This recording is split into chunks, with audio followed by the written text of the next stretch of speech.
La colonisation est un outil planifié par ceux qui, visiblement, ont décidé de pouvoir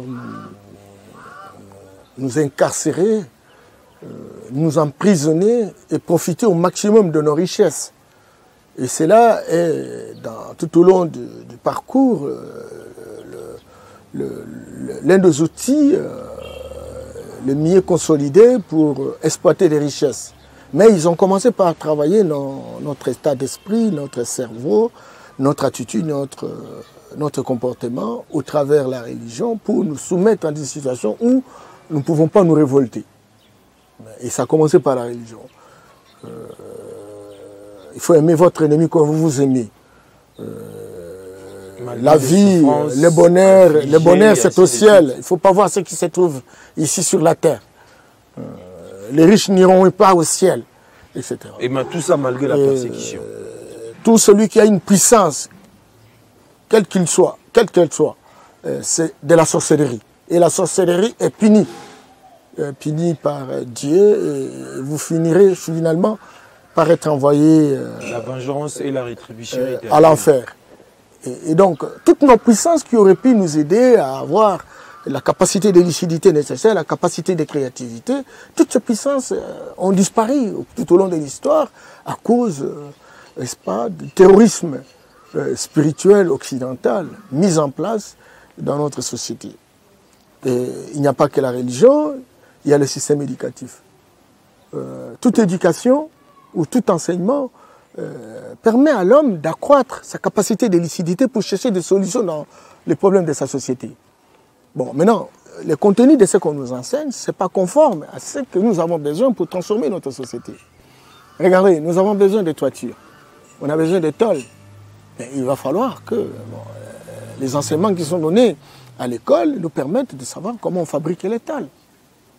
Or, toutes les tôles que nous avons viennent de l'Occident, c'est de la technologie occidentale.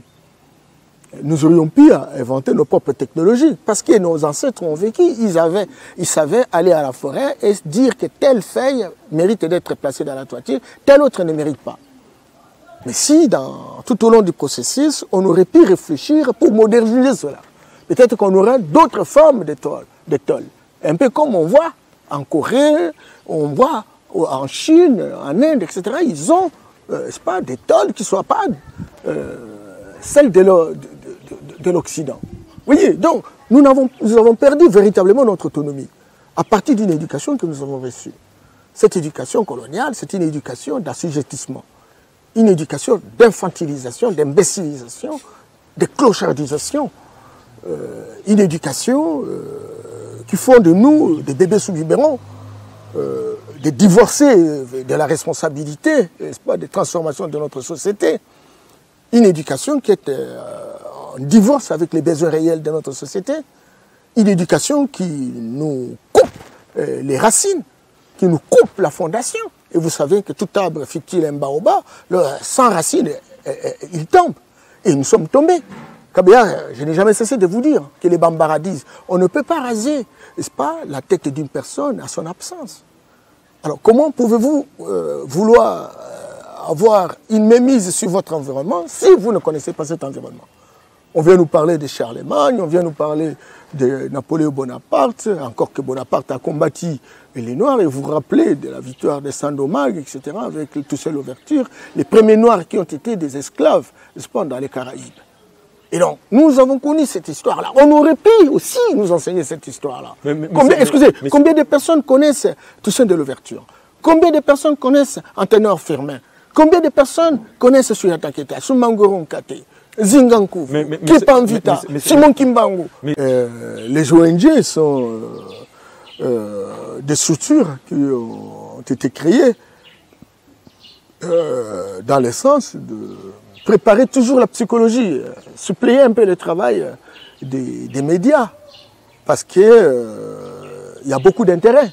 Je vous ai dit qu'avec la colonisation, les Occidentaux se sont installés pour exploiter nos minéraux, parce qu'ils ont créé les industries, et pour transformer ces industries, on a besoin de nos minéraux, et ces minéraux partent à l'état brut, et ils créent du travail là-bas, ils créent des richesses là-bas, et ces richesses restent là-bas. Alors maintenant, il faut avoir des outils qui permettent de construire et de maintenir notre situation à l'état d'animalité zéro. Et vous avez donc les médias qui travaillent jour et nuit, etc., pour montrer que l'Occident est un modèle référentiel, et que le paradigme occidental est l'unique qui a l'idéal civilisationnel, et les ONG qui viennent, qui travaillent et qui se font très solidaires, philanthropiques, etc., soit disant qu'ils sont en train de travailler, de nous aider, etc., faisant des études dans les différents terroirs, etc., connaître comment nous vivons, connaître comment, quelles sont les richesses potentielles dans tel ou tel endroit, etc., faire le rapport. Parce que ces ONG, ce ne sont pas les hommes qui créent, qui cotisent de l'argent. Là, généralement, toutes ces ONG sont dans les guichets de leurs banques, de leurs pays respectifs. Je l'ai dit, j'ai été à un moment donné représentant des ONG, de certaines ONG étrangères. Même en Belgique, j'ai travaillé comme coordonnateur de 16 ONG belges intervenant dans notre pays, ou un peu en Asie, en Amérique latine et en Afrique. Mais c'est normal. Voilà, donc je voudrais simplement vous dire que l'impression que ça donne, c'est avoir des courtiers, avoir des commissionnaires, avoir des intendants, créer un système de copinage. En tout cas, voilà. Aujourd'hui, ce que nous sommes en train de faire, c'est que nous sommes dans un processus d'autonomisation. Nous sommes en train de vouloir populariser toutes ces idées, permettre à nos concitoyens d'avoir une idée des enjeux internationaux et de se déterminer dans une direction, encore que là, on a besoin des dirigeants très volontaristes et qui nous présentent la boussole et savoir où est-ce qu'on va, etc. Mais croyez-moi, nos dirigeants aussi sont dans un étau, sont dans un engrenage très compliqué, parce qu'on ne peut pas vous donner le temps de travailler si vous n'êtes pas, en train d'être à leur service, etc. Donc, j'étais en train de dire qu'il y a les médias, il y a les ONG, il y a aussi les écoles ésotériques. Ils ont créé ce qu'on appelle des associations maçonniques ou magiques, où ils recrutent des Africains pour avoir telle responsabilité. Et donc, il faut entrer Est-ce que vous pouvez citer quelques-uns? La franc-maçonnerie, la maçonnerie, oui. La Rose-Croix, oui. le Lions Club, le Maïkari, etc. Ça, c'est la série. Ça, c'est oriental. Il y a occidental. Vous avez vu même des conflits en Côte d'Ivoire. Il y en a ceux qui soutiennent celui qui est l'adepte, l'ultra-libéral maçonnique. Il y en a ceux qui soutiennent la Rose-Croix. Vous voyez? Et donc, on ne peut accepter que vous deveniez naturellement tel ou tel dirigeant que lorsque vous adhérez à ces choses-là, parce que là, ils sont capables de vous téléguider, en vous disant que si vous ne faites pas ce que nous vous disons, et parce que vous êtes avec nous, et vous allez mourir. Et la personne est là, il laisse des blocs de pétrole, il laisse des blocs de cobalt, il laisse des blocs, de coltan, des blocs de cuivre, etc. C'est ça en fait. Il suffit simplement que vous deveniez telle ou telle autorité, et puis bon, le Grand Orient, le pouvoir maçonnique vous arrive, et on vous dit non, on vous recrute. Et vous devenez le valet, vous devenez l'intendant. Vous allez faire ce qu'on vous demande de faire. Voilà, donc c'est très important. Donc, et là, lorsque vous dites, écoutez, je vais mettre en place un canevas qui permet de transformer nos richesses ou nos ressources naturelles au service de la population, soit on vous fait un coup d'État, soit on vous tue. On en a fait avec Thomas Sankara, on en a fait avec Patrice Lumumba, on en a fait avec Kwame Nkrumah, on en a fait avec Modibo Keïta, même Sékou Touré, vous imaginez, Abdel Cabral aussi, voyez, le colonel Kadhafi récemment, Laurent Gbagbo de la Côte d'Ivoire, tu vois. Donc on est dans cette situation-là. Et heureusement pour nous, il y a une marge de manœuvre, parce que le monde était unipolaire. Il y avait une seule puissance qui était en train véritablement de dominer le monde. Aujourd'hui, nous avons l'opportunité d'avoir la multipolarité. Donc plusieurs pôles de puissance. Non seulement les Américains qui étaient les seuls directeurs, mais nous avons notre pôle en Russie, notre pôle en Asie, excusez, parce qu'il faut terminer. Il y a la Turquie, il y a plusieurs puissances, on a la marge de manœuvre. On peut manœuvrer, mais il faut avoir une vision, il faut savoir ce que vous cherchez. Parce que les Chinois, ils ont emboîté les pas aux Occidentaux. Si on a CNN, si on a France 24, et ils ont CGTV. Vous voyez, CCTV aussi. Et donc, la Russie de la même manière. Donc, chaque pays s'organise, chaque puissance s'organise pour exploiter l'Afrique. Aujourd'hui, KBA, il y a ce qu'on appelle chaque pays avec toute l'Afrique ensemble. Vous avez les États-Unis Afrique, un seul État, donc un seul pays avec tous les pays africains. Vous avez l'Allemagne Afrique, vous avez le Japon Afrique, vous avez Sino Afrique, vous avez France Afrique. Oui. Voilà. Donc, entre-temps, tous veulent collaborer avec tous les Africains, mais lorsque les Africains veulent être ensemble pour créer les États-Unis d'Afrique, ils refusent. Alors, et ils nous ont divisés sur base d'une carte mal dessinée à Berlin, on nous a saucissonnés. Vous arrivez dans une frontière, vous avez le Lunda de la Zambie, les Lunda du Congo. Il y a même des frères qui sont en Zambie, les autres sont au Congo. Vous voyez, donc c'est un peu ça. C'est parce que nous sommes en train de vouloir changer la chose, modifier l'équation, pour que nous puissions reconquérir nos autonomies, notre propre véritable souveraineté, KBA. Et cette souveraineté va se concrétiser dans les différents secteurs de la vie nationale. Ça, c'est évident. Et je vous cite que la religion en a été pour beaucoup. Le système éducatif ou le système d'enseignement colonial, c'est un système d'aliénation. Le système politique est lui-même une politique externe, guidée par des valeurs externes, piégée de fond en comble. Et outre ces trois outils importants, et puis, il y a des outils de maintenance dans la situation. Les outils de maintenance, vous avez le média. Aujourd'hui, les médias ont toujours été utilisés dans le cadre de la communication, et la communication permet qu'on puisse modifier les comportements du récepteur, qu'on puisse modifier l'attitude, qu'on puisse modifier l'état d'esprit, de manière que tout ce qu'on lui dit, qu'il accepte si facilement, et on utilise les médias. Et c'est comme ça que vous voyez, l'Occident est très avancé par rapport aux médias. Vous avez le BBC, le CNN, France 24, RFI, toutes ces chaînes-là. Toutes ces chaînes-là. Donc ça fait partie des outils. Ça fait partie des outils. C'est là qu'on voit les femmes nues, les femmes se marier entre elles, ou les hommes se marier. Et les ONG. Excusez. Et donc, aujourd'hui, nous avons combien? Moi, j'ai vu, j'étais aux études en Anvers, en Belgique, je vois des jeunes gens dans une boîte, on me dit, Norbert, tu sais, ces garçons-là, ils viennent du Congo, voilà, ils sont devenus des PD. Moi, j'ai dit, mais tiens, mais des garçons, beaucoup de respect pour ces gens de garçons. Ils n'ont pas de choix, ils regardent de la télévision. Si une fille peut se trouver en sous-vêtements devant son père, ça, c'est la culture occidentale. Mais vous allez voir, nos filles ici, elles ne se gênent pas. Elles ne se gênent pas lorsqu'elle est en linge vis-à-vis de ses parents. Et le média servent naturellement de préparer la psychologie qui sont les nôtres. On peut neutraliser, par exemple, un chef qui est très volontariste, qui voudrait faire les choses dans le sens de pouvoir répondre aux besoins de sa population, mais on le neutralise en disant il est dictateur, etc. Et les médias, à longueur de journée, on crie dictateur, dictateur, dictateur, voleur, etc. Et nous, la population, nous suivons.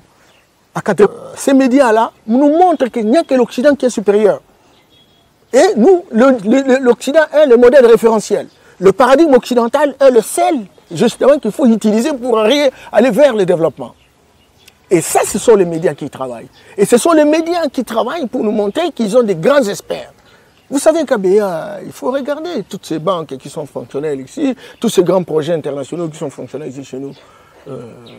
Mais écoutez, ils viennent aider le Congo, mais ils décident à partir de leurs sièges respectifs. Et donc, pour avoir gagné le marché, bon, il faut avoir une expérience internationale. Imaginez-vous quelque chose qui se fait au Congo, et qui visiblement doit servir le Congo, qui est plus expert que le Congolais lui-même. Mais on dit non, non, non, pour recruter tel ou tel cabinet, donc il faut avoir l'expérience internationale. Et alors maintenant, on va recruter quelqu'un qui vient de Washington, on va recruter quelqu'un qui vient de Paris, etc. Et c'est lui pour travailler à la place. Et tout l'argent qui a été donné, naturellement, oui, écoutez, est rapatrié. C'est cela. Donc le média travaille pour préparer le terrain pour les multinationales. Parce que notre port, pour qu'il soit aménagé, il faut qu'il y ait un expert. Et l'expert, là, c'est un cabinet. Mais c'est Norbert. Bien. Nos médias, nous, là, n'ont pas encore aidé, naturellement, pour que le pays avance. Nos médias, nous, là, n'ont pas encore aidé pour qu'on puisse véritablement planifier les grands défis qui sont les nôtres. Et puis, finalement, nos autorités.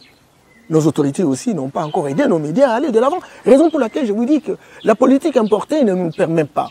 Mais si nous avons des hommes et des femmes qui sont très volontaristes, qui voyagent dans les temps, 50 ans, 100 ans, 100, 200 ans, et qui reviennent et qui nous embarquent, et qui nous montrent la torche qui éclaire l'avenir, à ce moment-là, on peut avancer.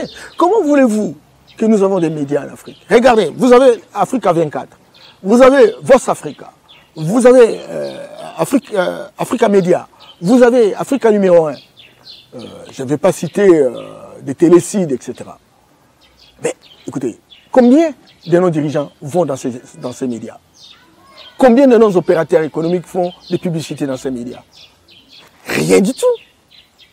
Et alors, un média, pour qu'il soit efficace, qu'il soit fort, pour qu'on puisse déployer naturellement les journalistes un peu presque partout, il faut que, naturellement, qu'ils disposent de moyens. Oui. Alors, quand vous posez à nos dirigeants la question de savoir pourquoi vous n'utilisez pas nos médias, mais ils vont vous dire, écoutez, ces médias n'ont pas d'audience. Il faut aller à France 24, il faut aller à RFI, etc., là où il y a l'audience. Mais comment nos médias peuvent avoir de l'audience au moment où vous ne les utilisez pas? Mais ça doit être une motivation des autorités qui doivent savoir quel type de contenu. Vous avez la République, elle est une valeur occidentale qui est adaptée à leur âge culturel, qui est adaptée à leur culture, à leur civilisation.